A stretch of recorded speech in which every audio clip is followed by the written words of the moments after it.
ನಿನ್ನ ಯಶಸ್ಸಿಗೆ ನಿನ್ನ ಆತ್ಮಬಲವೇ ಒಂದು ದೊಡ್ಡ ಶಕ್ತಿ.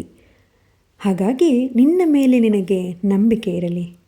ಎಲ್ಲರಿಗೂ ನಮಸ್ಕಾರ. ನಾನು ನಿಮ್ಮ ವನಿತಾ. ಹೇಗಿದ್ದೀರಾ ಎಲ್ಲರೂ? ಚೆನ್ನಾಗಿದ್ದೀರಾ ಅಂತ ಭಾವಿಸ್ತಾ ಈ ಒಂದು ವ್ಲಾಗ್ನ ಶುರು ಮಾಡೋಣ. ಇವತ್ತು ಬೆಳಗ್ಗೆ ಬೇಗನೆ ಎದ್ದು ಯೋಗ ಮಾಡ್ತಿದ್ದೀನಿ. ಯೋಗ ಮಾಡೋದ್ರಿಂದ ಹೆಲ್ತ್ ಇಶ್ಯೂಸ್ ಏನೇನಿದೆ ಎಲ್ಲವೂ ಒಂದು ಹತೋಟಿಗೆ ಬರುತ್ತೆ ಅಂತಲೇ ಹೇಳ್ಬೋದು. ಯಾರ್ಯಾರಿಗೆ ಥೈರಾಯ್ಡ್ ಪ್ರಾಬ್ಲಮ್ ಇದೆ, ಜೊತೆಗೆ ಕೈಕಾಲೆಲ್ಲ ನೋವು ಬರೋದು, ಯಾವಾಗಲೂ ಸುಸ್ತಾಗೋದು, ಬೇಜಾರಲ್ಲಿರೋದು, ಇದೆಲ್ಲವೂ ಕಾರಣ ಏನಪ್ಪ ಅಂತಂದರೆ ನಮ್ಮ ಆಲಸ್ಯತನದಿಂದನೇ ಬರ್ತಾ ಇರುತ್ತೆ. ನಾನು ಕೂಡ ಸ್ವಲ್ಪ ದಿನದಿಂದ ತುಂಬ ಲೇಸಿನೆಸ್ನೇ ಫೀಲ್ ಮಾಡ್ತಾಯಿದ್ದೆ. ಬೆಳಗ್ಗೆ ಎದ್ದೇಳೋಕ್ಕಾಗ್ತಾ ಇರಲಿಲ್ಲ, ಸ್ವಲ್ಪ ಹೆಲ್ತ್ ಇಶ್ಯೂಸ್. ಹಾಗಾಗಿ ಅಟ್ಲೀಸ್ಟ್ ಇವತ್ತಿಂದನಾದರೂ ಯೋಗವನ್ನು ಶುರು ಮಾಡೋಣ, ಪೋಸ್ಟ್ಪಾನ್ ಮಾಡೋದು ಬೇಡ ಅಂತ ಹೇಳಿ ಬೆಳಗ್ಗೆನೇ ಎದ್ದು ಯೋಗ ಮಾಡ್ತಾಯಿದ್ದೀನಿ. ಸೂರ್ಯ ನಮಸ್ಕಾರ ಮಾಡ್ತಾ ಇರೋದು. ಸೂರ್ಯ ನಮಸ್ಕಾರ ಮಾಡೋದ್ರಿಂದ ಇಡೀ ದೇಹಕ್ಕೆ ವ್ಯಾಯಾಮ ಸಿಗುತ್ತೆ. ಅದು ಎಲ್ಲ ರೀತಿಯ ಒಂದು ನಿವಾರಣೆಯನ್ನು ಮಾಡುತ್ತೆ. ಹಾಗಾಗಿ ಸೂರ್ಯ ನಮಸ್ಕಾರ ಮಾಡಿದೆ. ನಾನಿವತ್ತು 12 ಸೂರ್ಯ ನಮಸ್ಕಾರ ಮಾಡಿದೆ. ಅದಾದಮೇಲೆ ಗಿಡಗಳಿಗೆ ನೀರು ಹಾಕಿದೆ. ಯೋಗ ಎಲ್ಲ ಮುಗಿದ್ಮೇಲೆ ಸ್ನಾನ ಮಾಡಿ ಫ್ರೆಶ್ ಅಪ್ ಆಗಿ ಪೂಜೆ ಮುಗಿಸ್ಬಿಡೋಣ. ಅದೇನೋ ಗೊತ್ತಿಲ್ಲ, ಆದಷ್ಟು ಬೇಗ ಪೂಜೆ ಮಾಡಿದ್ರೆ ಮನೆಯಲ್ಲೊಂಥರ ನೆಮ್ಮದಿ, ಮನಸ್ಸಿಗೊಂಥರ ನೆಮ್ಮದಿ. ಹಾಗಾಗಿ ಬೇಗನೆ ಪೂಜೆ ಮಾಡಿ ಮುಗಿಸ್ಬಿಡೋಣ ಅಂತ ಹೇಳಿ ಪೂಜೆ ಮಾಡೋಕ್ಕೆ ಶುರು ಮಾಡಿಕೊಂಡೆ. ನಮ್ಮ ಗಾರ್ಡನಲ್ಲಿ ತುಂಬ ಹೂ ಬಿಡುತ್ತೆ. ಅದರಲ್ಲಿ ದಾಸವಾಳ, ಕಣಗಲು ಹೂವು, ಹೀಗೆ ಮಲ್ಲಿಗೆ ಹೂವು ತುಂಬ ಹೂ ಬಿಡುತ್ತೆ. ಅದನ್ನೇ ಎಲ್ಲವನ್ನು ತೊಗೊಂಡು ಬಂದು ಪೂಜೆ ಮಾಡ್ತಾಯಿದ್ದೀನಿ. ಇವತ್ತೊಂಥರ ವಿಶೇಷ ಅನ್ನಿಸ್ತು ನನಗೆ. ನಮ್ಮ ಮನೆಯ ದಾಸವಾಳದ ಗಿಡದಲ್ಲಿ ಒಂಥರ ಹೂವು ಬಿಟ್ಟಿದೆ ನೋಡಿ. ಇದು ಒಂದು ಎಸಳಿನ ದಾಸವಾಳ ಬಿಟ್ಟಿದೆ. ಯಾಕಂದರೆ ಆ ಒಂದು ದಾಸವಾಳದ ಗಿಡದಲ್ಲಿ ಈ ಥರ ಹೂ ಬಿಡಲ್ಲ. ಅದು ಒಂಥರ ಗುಚ್ಚು ಹೂ ಬಿಡುತ್ತೆ, ಒಂಥರ ತುಂಬಿಕೊಂಡು ಬಿಡುತ್ತೆ. ಈಗ ನೋಡಿ, ಈಗ ತೋರಿಸ್ತಾ ಇದ್ದೀನಲ್ಲ, ಈ ಥರ. ಅದೇ ಗಿಡದಲ್ಲಿ ಇದು ಒಂದು ಎಸಳಿನ ದಾಸವಾಳ ಬಿಟ್ಟಿತ್ತು. ನನಗೇನೋ ಒಂಥರ ಸ್ಪೆಷಲ್ ಅನ್ನಿಸ್ತು, ಖುಷಿ ಆಯಿತು. ಹಾಗಾಗಿ ನಾನು ಅದನ್ನು ಲಕ್ಷ್ಮಿಗೆ ಮುಡಿಸ್ದೆ. ಮನೆಯಲ್ಲಿ ಪಾಸಿಟಿವಿಟಿ ಜಾಸ್ತಿ ಆಗಬೇಕು ಅಂತಂದರೆ ಬ್ರಾಹ್ಮಿ ಮುಹೂರ್ತದಲ್ಲೇ ಪೂಜೆ ಮಾಡಿದ್ರೆ ತುಂಬ ಒಳ್ಳೆಯದು ಅಂತ ಹೇಳ್ತಾರೆ. ಆದರೆ ನಾನು ಪೂಜೆ ಮಾಡೋ ಅಷ್ಟರಲ್ಲಿ 7 ಗಂಟೆ ಆಗೋಗಿತ್ತು. ಬೆಳಗ್ಗೆನೇ ಬೇಗ ಪೂಜೆ ಮುಗಿಸ್ಕೊಂಡು ದೇವರಲ್ಲಿ ರಿಲೀಫಾಗಿ ಒಂದು ಭಕ್ತಿಯಿಂದ ಪ್ರಾರ್ಥನೆ ಮಾಡಿಕೊಂಡು ಬೆಳಗಿನ ಟಿಫಿನ್ ಮಾಡಿದೆ. ನವಣೆದು ಬಿಸಿಬೇಳೆಭಾತ್ ಥರ ಮಾಡಿದ್ದೆ. ಅದಾದಮೇಲೆ ಮಧ್ಯಾಹ್ನ ಅಡುಗೆ ಪ್ರಿಪೇರ್ ಮಾಡ್ಕೊಳ್ಳೋಣ ಅಂತ ಹೇಳಿ ಅಡುಗೆ ಮನೆಗೆ ಬಂದೆ. ನಮ್ಮ ಮಾಮ ಉದುರುಬೇಳೆ ಪಲ್ಯ ಮಾಡಮ್ಮ ಅಂತ ಹೇಳಿದರು. ಹಾಗಾಗಿ ನೆನೆಸಿದ ಬೇಳೆ, ಅದಕ್ಕೆ ಸ್ವಲ್ಪ ಅರಿಶಿನ ಪುಡಿ, ಜೊತೆಗೆ ಸ್ವಲ್ಪ ಉಪ್ಪು, ನೀರು ಹಾಕಿ ಬೇಯಕ್ಕಿಟ್ಟೆ. ಅದಾದಮೇಲೆ ಹೀರೆಕಾಯಿ ಪಲ್ಯ ಮಾಡ್ಕೊಳ್ಳೋಣ ಅಂತ ಹೇಳಿ ಹೀರೆಕಾಯಿನ ಹೆಚ್ಕೊಳ್ಳೋಕೆ ಶುರು ಮಾಡಿದೆ. ಹೀರೆಕಾಯಿನ ಫಸ್ಟು ನಾವು ಹೆಚ್ಕೊಳ್ಳೋದಕ್ಕಿಂತ ಮುಂಚೆ ಅದು ಕಹಿ ಇದೆಯೋ ಇಲ್ಲೋ ಅಂತ ಸ್ಟಾರ್ಟಿಂಗ್ ಚೆಕ್ ಮಾಡಿಬಿಡ್ಬೇಕು. ಇಲ್ಲ ಅಂತಂದರೆ ಹೀರೆಕಾಯಿ ಪಲ್ಯ ಹೋಗಿ ಹಾಗಲಕಾಯಿ ಪಲ್ಯ ಆಗೋದು ಮಾತ್ರ ಗ್ಯಾರಂಟಿ. ನನಗೊಂದು 2 ಸಲ ಇದು ಎಕ್ಸ್ಪೀರಿಯೆನ್ಸ್ ಆಗಿಬಿಟ್ಟಿದೆ. ಚೆನ್ನಾಗಿರುತ್ತೆ ಅನ್ನೋ ಒಂದು ಕಾನ್ಫಿಡೆನ್ಸಿಂದ ಹೆಚ್ಚಿ, ಬಟ್ ಅದು ತುಂಬ ಕಹಿ ಆಗಿಬಿಡುತ್ತೆ. ಅದಕ್ಕೆ ಆಮೇಲೆ ಏನೂ ಮಾಡೋಕ್ಕೆ ಆಗೋದಿಲ್ಲ. ಹಾಗಾಗಿ ಅದನ್ನು ಟೇಸ್ಟ್ ನೋಡ್ಕೊಂಡು ಹೆಚ್ಚೋದು ತುಂಬ ಬೆಸ್ಟು. ಅಡುಗೆ ಮಾಡೋದಕ್ಕಿಂತ ಮುಂಚೆ ಈ ತರಕಾರಿಗಳನ್ನು ನೀಟಾಗಿ ಹೆಚ್ಚಿ ಒಂದು ಪ್ರಿಪೇರ್ ಮಾಡ್ಕೊಂಡು ಒಂದು ಸೈಡಿಗೆ ಇಟ್ಬಿಟ್ರೆ ಅಡುಗೆ ಪಟ ಅಂತ ಮುಗ್ದೋಗ್ಬಿಡುತ್ತೆ. ಸೊ ಅದಾದಮೇಲೆ ಈ ಮೆಣಸಿನ್ಕಾಯಿ ಖಾರ ಇರೋದಿಲ್ಲ. ಇದಕ್ಕೆ ಒಂದು ಸ್ವಲ್ಪ ಜೀರಿಗೆ ಪುಡಿ, ಅದಕ್ಕೆ ಸ್ವಲ್ಪ ಉಪ್ಪು ಸೇರಿಸಿ ಈ ಥರ ಸೀಳ್ಕೊಳ್ಬೇಕು ಎಲ್ಲ ಮೆಣಸಿನ್ಕಾಯಿನ. ಆಮೇಲೆ ಅದನ್ನು ಫಿಲ್ ಮಾಡಿಟ್ಕೊಂಡು ಸ್ವಲ್ಪ ಎಣ್ಣೆದಲ್ಲಿ ಫ್ರೈ ಮಾಡಿಬಿಟ್ರೆ ಒಂದೊಳ್ಳೆ ಸೈಡ್ಸ್ಗೆ ರೆಡಿ ಆಗಿಬಿಡುತ್ತೆ. ಅದಾದಮೇಲೆ ಹೀರೆಕಾಯಿ ಪಲ್ಯ ಮಾಡೋಕ್ಕೆ ಕುಕ್ಕರ್ನ ಬಿಸಿಗಿಟ್ಕೊಂಡು ಅದಕ್ಕೆ ಸ್ವಲ್ಪ ಎಣ್ಣೆ, ಸಾಸಿವೆ, ಜೀರಿಗೆ, ಚಿಟಪಟ ಅಂದಮೇಲೆ ಸ್ವಲ್ಪ ಬೆಳ್ಳುಳ್ಳಿ ಹಾಕಿ ಫ್ರೈ ಮಾಡ್ಕೊಳ್ಬೇಕು. ಫ್ರೈ ಮಾಡಿಕೊಂಡು ನಂತರ ಸ್ವಲ್ಪ ಕರಿಬೇವು ಹಾಕಬೇಕು. ಕರಿಬೇವು ಹಾಕಿ ಚಿಟಪಟ ಅಂತ ಅಂದಮೇಲೆ ಈರುಳ್ಳಿ ಹಾಕಬೇಕು. ಈ ಪಲ್ಯ ತುಂಬ ಸಿಂಪಲ್ಲಾಗಿ ರೆಡಿ ಆಗುತ್ತೆ. ಅಡುಗೆ ಏನೂ ಬರಲ್ಲ ಅನ್ನೋರು ಕೂಡ ಈ ಪಲ್ಯವನ್ನು ಮಾಡ್ಬೋದು. ಈ ಪಲ್ಯ ಅನ್ನಕ್ಕೆ, ಚಪಾತಿಗೆ, ರೊಟ್ಟಿಗೆ ಎಲ್ಲದಕ್ಕೂ ಒಂದು ಒಳ್ಳೆ ಕಾಂಬಿನೇಷನ್ ಆಗುತ್ತೆ.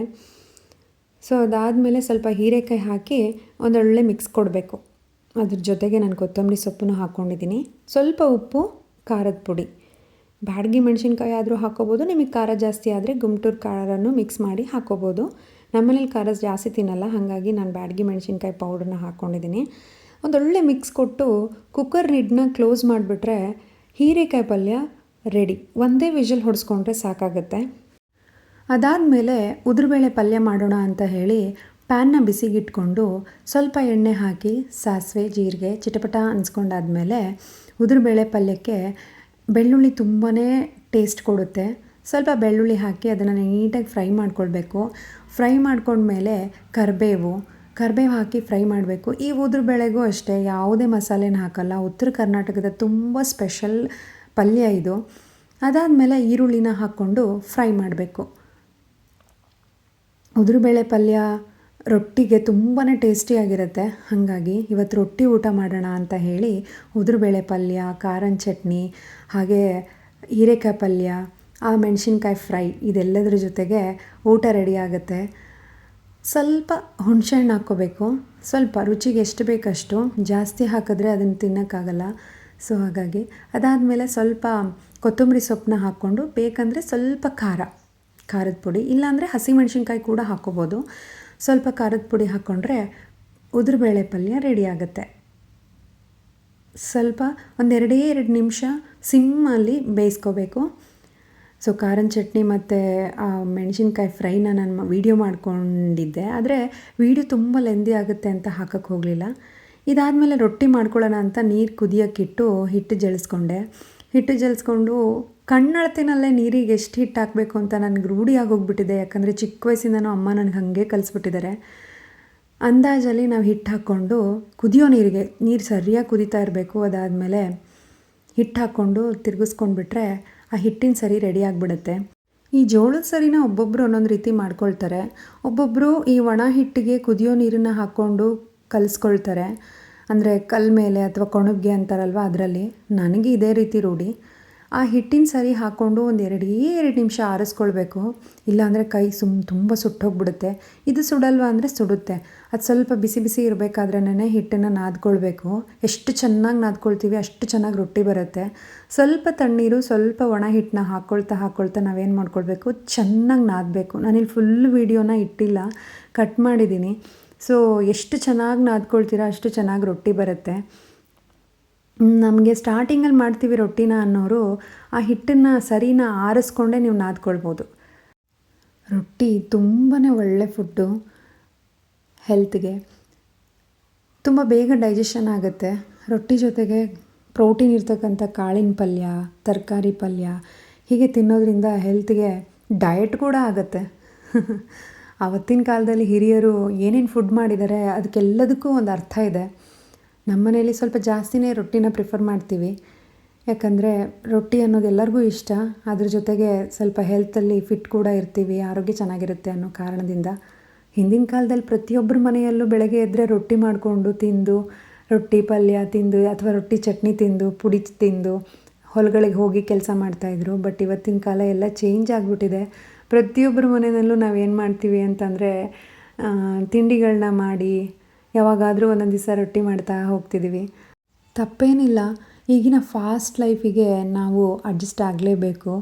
ಆದರೂ ಕೂಡ ನಮ್ಮ ಆಗಿನ ಕಾಲದವರು ಬೆಳಗ್ಗೆ 4 ಗಂಟೆಗೆ ಎದ್ದು ತಮ್ಮೆಲ್ಲ ಕೆಲಸಗಳನ್ನು ಮುಗಿಸಿ, ಆವಾಗಿನ ಕೆಲಸಗಳು ಅಂದರೆ ಸಗಣಿ ಬಾಚೋದು, ಅದ್ರ ಜೊತೆಗೆ ಹಾಲು ಕರಿಯೋದು, ಬೀಸೋದು, ಕುಟ್ಟೋದು ಎಲ್ಲ ಮಾಡಿ ರೊಟ್ಟಿ ಮಾಡಿ ಪಲ್ಯ ಮಾಡಿ ತಿಂದು ಹೋಗ್ತಾಯಿದ್ರು.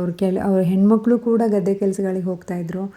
ನಾವು ತಿನ್ನೋ ಫುಡ್ಡು, ಈಗಿನ ವಾತಾವರಣನೋ ನಾವು ಅಷ್ಟು ಗಟ್ಟಿಯಾಗೇ ಇಲ್ಲ, ತುಂಬ ಸಲ ಫೀಲ್ ಆಗುತ್ತೆ. ಹೀಗೆ ಮಾತಾಡ್ತಾ ಹೋದರೆ ಮಾತಾಡ್ತಾನೇ ಇರಬೇಕು ಅಂತ ಅನಿಸುತ್ತೆ. ಇವತ್ತಿನ ವ್ಲಾಗ್ ತಮಗೆಲ್ಲರಿಗೂ ಇಷ್ಟ ಆಯಿತು ಅಂತ ಅಂದ್ಕೊಂಡಿದ್ದೀನಿ. ಇಷ್ಟ ಆದರೆ ದಯವಿಟ್ಟು ಒಂದು ಲೈಕ್ ಮಾಡಿ, ಶೇರ್ ಮಾಡಿ, ಕಮೆಂಟ್ ಮಾಡಿ. ಹೀಗಿದೆ ನಮ್ಮ ಊಟದ plate. Thank you. Bye bye.